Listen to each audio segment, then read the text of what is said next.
Olá, tudo bem? Eu sou Renato Mazo Previd, o seu professor de Direito Empresarial, nesta pandemia de Direito Empresarial.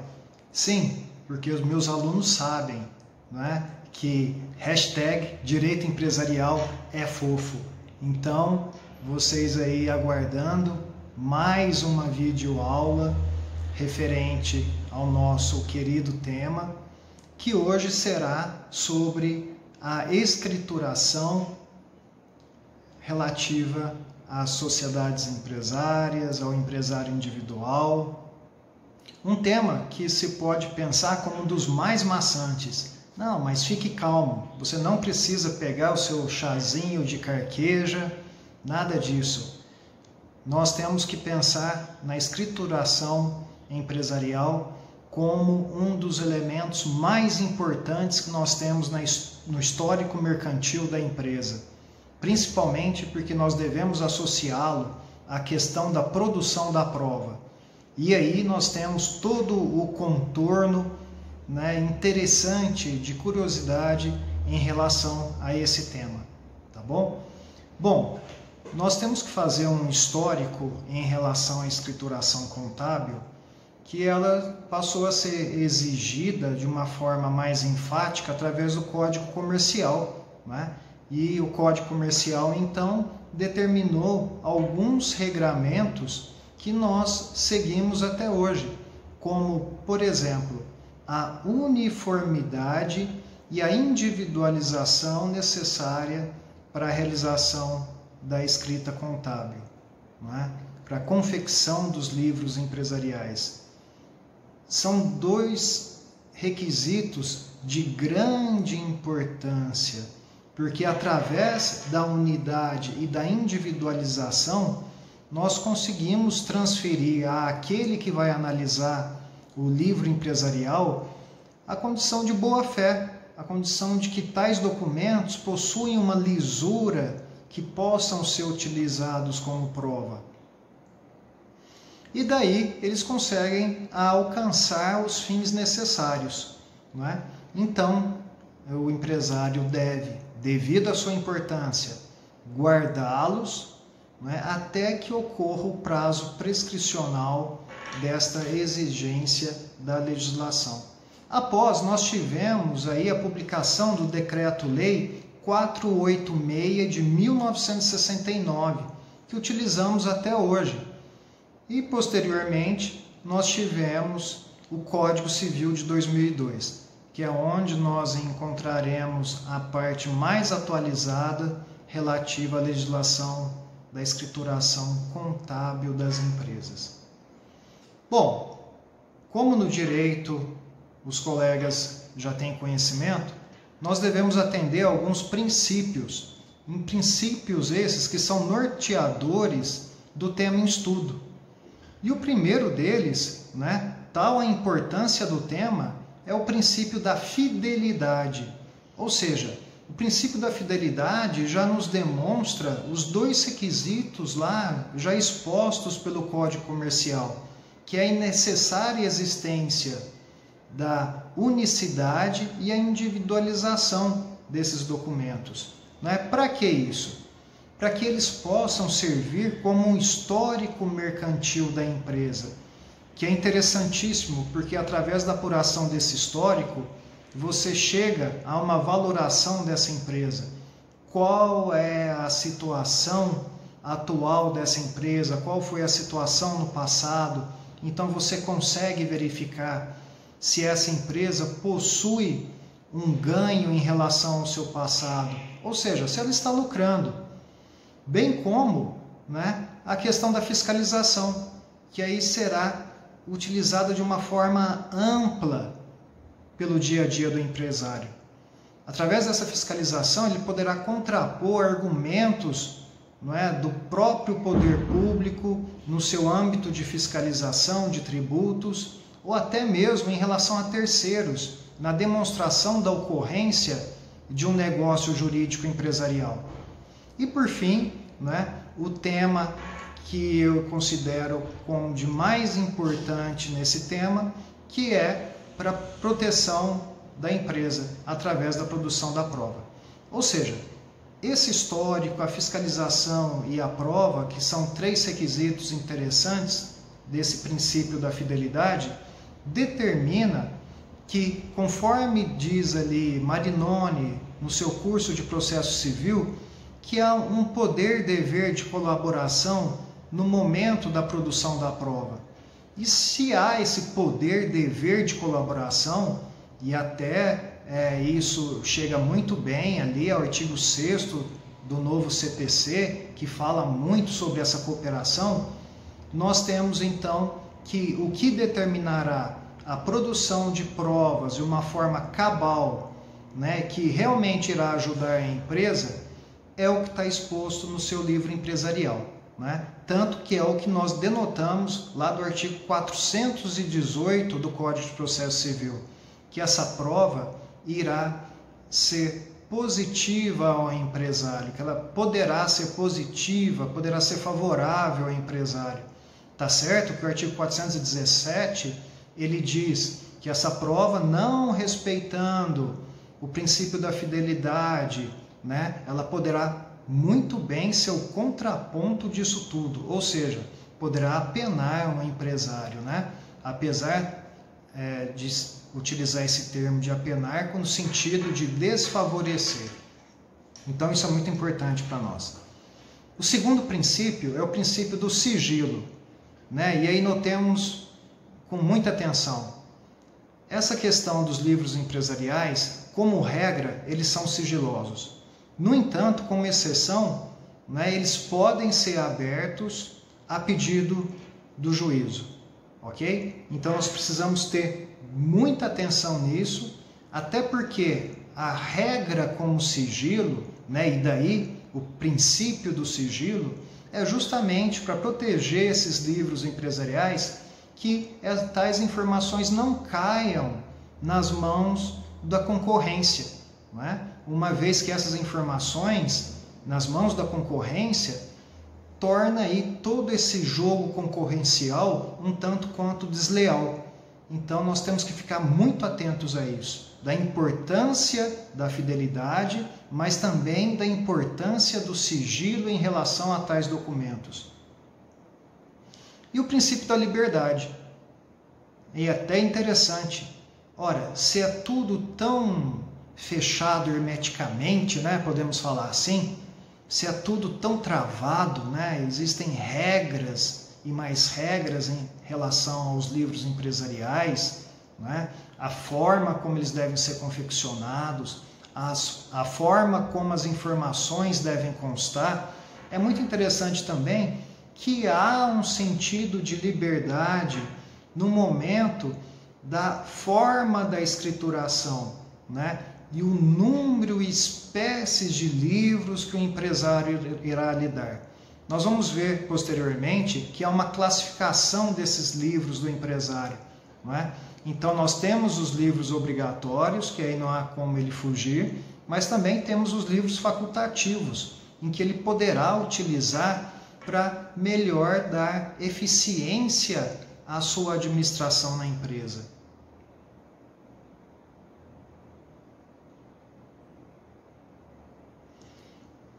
Bom, tratando desses 3 princípios, é normal nós pensarmos que existirão sanções penais pelo descumprimento desses princípios e do conteúdo implícito a esses princípios, não é? Então nós temos ali, por exemplo, né, a questão da omissão dos documentos contábeis obrigatórios. A simples omissão determina o agravamento da pena em fraude a credores, conforme está estatuído lá na lei de falências, tá bom? Então, quer dizer, o empresário ele pode passar boa parte de sua vida empresarial, não é, sem qualquer aborrecimento, sem manter os livros empresariais em ordem.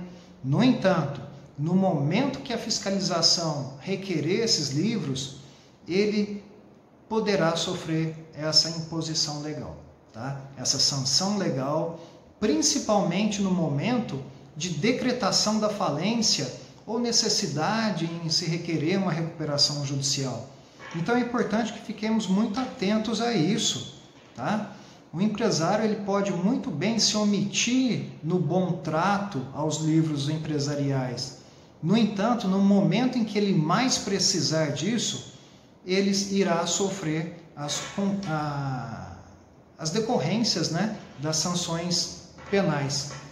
Um outro ponto também é a questão do balanço omisso ou com dados inexatos, que também constitui agravamento em relação à lei de falências, em relação à tipificação de fraude a credores, conforme está muito bem tabulado lá no artigo 161 da Lei 11.101/2005. Tá? A escrituração inexata, omissa ou adulterada, bem como contabilidade paralela, também são motivos de agravamento da pena de fraude a credores, de acordo com o artigo 168 da Lei de Falências, né? Ou seja, nós verificamos aí que essas sanções estão previstas, na maioria, na Lei de Falências, né? Então o empresário deve tomar muito cuidado aí, tá bom? Como também é o caso da destruição dos livros obrigatórios. E aqui é interessante que a legislação ela faz dois momentos de sanções penais. O primeiro deles é referente ao artigo 168, parágrafo 1º, inciso 3, em que vai determinar a sanção para aqueles casos dos empresários que utilizam sistemas informatizados, que hoje é a grande maioria que nós temos, né? De acordo ali com a Instrução Normativa DREI número 11. Tá? O segundo caso, também no artigo 168, parágrafo 1º, mas aí no inciso 5, em que se denotarão casos de perda, extravio dos livros obrigatórios, mas que se verifica a ocorrência de atos dolosos, né, em relação a essa tipificação. Tá bom?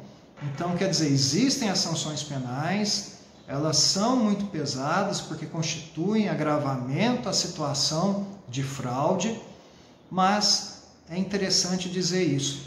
Elas serão exigidas no momento em que o empresário mais necessitar, que seja na produção de provas de uma fiscalização e principalmente no momento da decretação de sua falência. Tá bom?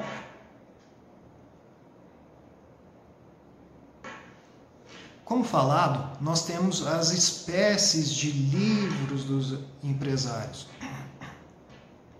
Esses livros, eu tomo a classificação do Rubens Requião, uma vez que eu vejo uma classificação ainda mais didática dos autores mais modernos. Essa classificação ela começa primeiro com uma classificação entre livros empresariais e livros obrigatórios não empresariais.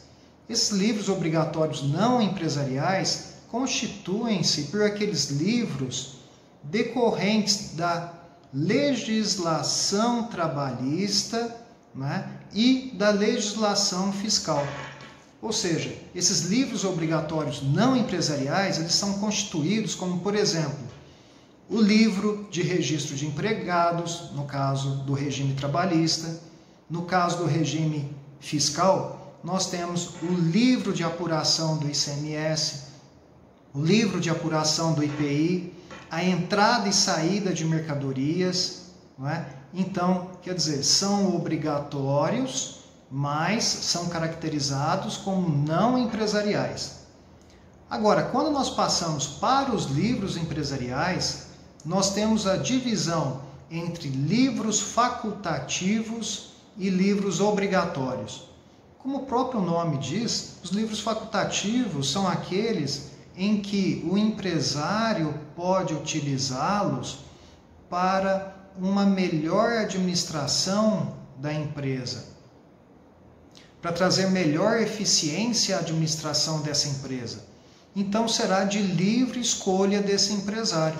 Ele poderá utilizá-los ou não. No entanto, quando nós falamos nos livros obrigatórios, Aí nós temos mais 3 classificações em relação a esses livros obrigatórios. Primeiro são os livros obrigatórios comuns. Nós temos os livros obrigatórios comuns às SAs, ou seja, são os livros obrigatórios comuns às sociedades anônimas.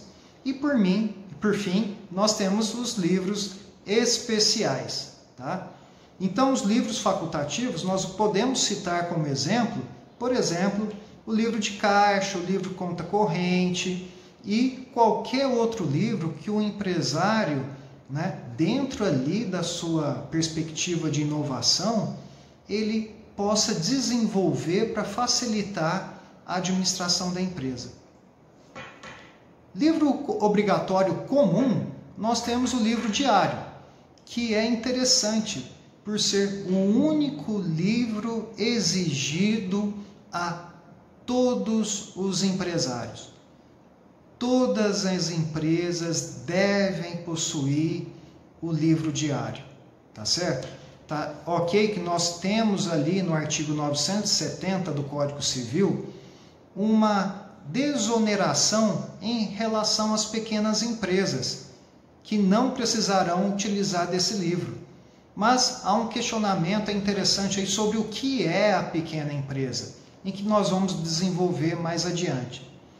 Os livros obrigatórios comuns às sociedades anônimas são, por exemplo, os livros, né, de registro de assembleias ordinárias, os livros de registro de assembleias extraordinárias, os livros de registro e identificação das ações nominativas, os livros de transferência das ações nominativas, ou seja, e aí está a classificação do Rubens Requião, que eu considero a mais interessante, porque ele vem determinar a existência dessa classificação como livros obrigatórios comuns às sociedades anônimas, porque servem tão apenas às sociedades anônimas. E o rol é muito extenso, tá? Como a legislação das sociedades anônimas é muito complexa, esse rol também será extenso, tá certo? E, por fim, como livros especiais, nós temos como exemplo o livro de registro das duplicatas, tá bom? Então, fiquem com essa classificação, ela está presente lá no nosso material didático e é muito interessante. E até para ajudar ao entendimento dos doutores, eu passei ali, né, um outro quadro relativo ao tratamento diferenciado das pequenas empresas, não é? Como que nós denotamos a existência, né, e a configuração dessa pequena empresa? Isso está disposto, né, por toda a legislação empresarial, né, começando ali pelo artigo 170 da Constituição Federal, relativo às microempresas, mas passa pelo artigo 970 do Código Civil, em que expressamente fala sobre essa desburocratização, né, desses livros empresariais em relação às pequenas empresas. Mas quais são essas pequenas empresas? Nós não temos essas respostas aí. Nós as teremos tão apenas lá no artigo 68 da Lei Complementar número 123. Então eu fiz um quadrinho aqui todo explicativo referente ao enquadramento dessas pequenas empresas, né? E nós começamos aí com um enquadramento contábil. É lógico, tem que ser contábil, né? Porque já que nós falamos sobre livros empresariais, isso está muito ligado à escrituração contábil, tá certo? Então essa classificação contábil, ela passa pelas microempresas, né? Pelos microempresários individuais e pelas empresas de pequeno porte. Então, o que nós temos ali? Nós temos já uma classificação que eu elaborei para vocês quanto à renda bruta anual, tá? Em que, por exemplo, os microempreendedores individuais têm uma obrigação de que essa receita bruta anual seja de até 60 mil reais, tá? Então temos a classificação também como atividade e forma de exercício, o número de empregados, se existe uma limitação, e ela existe em relação aos microempreendedores individuais, de até um empregado que receba um salário mínimo ou o piso da categoria. A microempresa e a empresa de pequeno porte não possui essa limitação, tá? E aí a parte que nos interessa, que é a obrigatoriedade dessa escrituração. Então os microempreendedores individuais, eles estão isentos dessa obrigatoriedade, de acordo com o artigo 68 da Lei Complementar número 123. Já as microempresas, elas estão isentas dessa escrituração, desde que ela cumpra alguns requisitos, né? Primeiro, que essa microempresa seja exercida individualmente. Segundo ponto, que essa renda bruta anual seja de até 60 mil reais.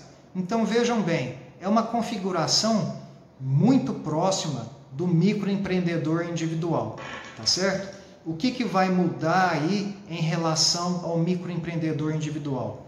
É que essa microempresa ela não terá limitação na contratação de empregados, bem como a sua, o seu desenvolvimento é um tanto quanto maior e mais desburocratizado do que em relação ao microempreendedor individual, uma vez que ela vai ser constituída aí por empresários individuais, já que existe, né, essa limitação quanto ao fato de que ela deva ser exercida individualmente, né, como um dos requisitos para ela não possuir obrigatoriedade de escrituração. Mas e as empresas de pequeno porte? As empresas de pequeno porte, elas sim, elas devem realizar a escrituração contábil, tá? Ou seja, como primeiro ponto obrigatório, pelo menos essa EPP, empresa de pequeno porte, ela deverá possuir pelo menos o livro diário. E aí um ponto muito interessante, quanto à sua natureza jurídica. A natureza jurídica dos livros empresariais, né, tem como escopo o documento público. Olha que interessante. Apesar de serem documentos particulares, o conteúdo desses documentos são entendidos como documentos públicos para fins de aplicação de ordem penal, tá? Então, por isso que nós vimos ali no início as sanções penais, né? E aqui nós temos, de acordo com o artigo 297, parágrafo 2º do Código Penal, né, essa caracterização dos livros empresariais como documentos públicos. E aí a questão de maior interesse para nós, que eu designo aí como a grande razão de existir dos livros empresariais. Além de demonstrar o histórico mercantil da empresa, nós temos também quanto à questão do valor probante desses livros. E aí, repetindo, como regra, nós temos a exigência do princípio do sigilo, ou seja, os livros empresariais são sigilosos. Agora, como exceção, sempre que existir a necessidade da produção de prova, esses livros deverão ser abertos. E aí nós temos lá no artigo 420 do Código de Processo Civil alguns casos pontuais para essa exigência. O primeiro deles vem a ser a liquidação da sociedade. Ou seja, para a apuração dos haveres dessa sociedade, né, se ela tem um patrimônio positivo ou negativo, se há ativo, se há passivo, né, nós temos que apurar essa liquidação, tá? Então, como que nós fazemos isso? Então, somente através dos livros empresariais. Não há outra forma de se fazer isso, né? Forma correta, certa, né, que vá determinar cálculos interessantes e atualizados, nós não temos outros meios. Tá? Então a liquidação da sociedade é uma dessas formas. A segunda é por sucessão em decorrência da morte de um dos sócios. Tá bom? Essa questão da sucessão por morte do sócio, ela também deverá determinar, né, a apuração de haveres do sócio falecido para ser distribuído em relação aos seus herdeiros, dependendo do contrato social, né, dessa sociedade empresária. Então, também é um ponto de interesse aí. E o terceiro caso, que o artigo 420 nos traz, é quando a lei nos determinar a abertura, né, desses livros. Como, por exemplo, nós vimos ali na lei de falências, nas leis fiscais, né, a lei trabalhista. Então, quer dizer, sempre quando a lei determinar. Outra questão muito importante em relação à força probante desses documentos é a unicidade, a unidade dos lançamentos. Tá? Depende de unidade e indivisibilidade desses lançamentos, que atuará a favor do empresário, nos termos do artigo 418 do CPC, quando essa escrituração estiver correta, não é? E atuará desfavoravelmente ao empresário, quando essa escrituração não estiver correta, quando a unidade e a indivisibilidade desses lançamentos for apurar que não estão de boa fé, né? Se não estiverem de boa fé, determinarão a análise em desfavor desse empresário. Então é muito importante nós termos isso em conta, né? De acordo com o que também está apurado lá no artigo 417 do Código de Processo Civil, tá bom? É até interessante a gente verificar isso. Quando a gente vê a seção da exibição de documentos no Código de Processo Civil, nós temos que o primeiro ponto que aparece em relação à exibição dos livros empresariais é a questão de ser desfavorável ao empresário, que está lá no artigo 417, e somente posterior que trará a questão do ponto que poderá ser utilizado favoravelmente ao empresário, né? Conforme a gente vê no artigo 418 do CPC. Bom, nós temos alguns motivos de recusa à apresentação desses livros? Sim, temos sim. Né? E nós temos isso justamente para que não ocorra, né, o exercício da concorrência desleal, tá bom? Então, por causa disso que a lei nos verifica, né, a existência dessas possibilidades de recusa na apresentação dos livros. Primeiro caso é não existir ou não estar em poder do empresário por perda ou perecimento. Não é? Ora, não existir ou não estar em poder do empresário por perda ou perecimento, vamos lembrar que isso já é um caso de sanção penal que nós vimos anteriormente. Não é? Então, quer dizer, vamos ficar atentos a isso, porque normalmente se remete a uma conduta dolosa do empresário, tá bom? Caso contrário, ele terá que demonstrar o porquê não há esse agir com dolo. E essa prova é muito difícil, tá? O segundo ponto é a inexistência de obrigação legal.